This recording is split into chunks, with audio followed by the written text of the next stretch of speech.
எதிர்க்கட்சிகள் தம் மீது களங்கம் சுமத்துவதற்காக வேண்டுமென்றே களங்கம் சுமத்த முயற்சிப்பதாக விடுதலை சிறுத்தைகள் கட்சியின் தலைவர் திருமாவளவன் தெரிவித்துள்ளார். சிதம்பரம் மக்களவைத் தொகுதிக்குட்பட்ட பகுதிகளில் பரப்புரை மேற்கொண்ட போது நியூஸ் 18 தமிழ்நாடு தொலைக்காட்சிக்கு பேட்டியளித்த அவர் இவ்வாறு கூறியுள்ளார்.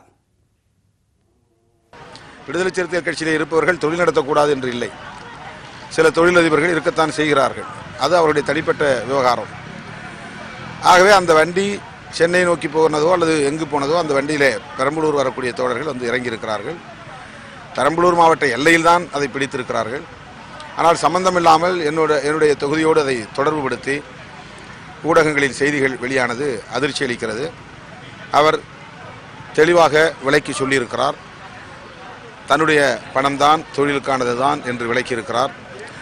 இதிலிருந்து சிதம்பரம் தொகுதியை ஆளும் கட்சிகள் அதிமுக, பாஜக மற்றும் அதனுடைய கூட்டணி கட்சிகள் குறிவைத்து வேண்டுமென்றே என் மீது களங்கம் சுமத்துவதற்கு, என்னை தோற்கடிப்பதற்கு முயற்சிக்கிறார்கள் என்றுதான் தெரிய வருகிறது. சமூக வலைத்தளங்களில் ஏற்கனவே அப்படி செய்திகள் பரவி கொண்டிருக்கின்றன.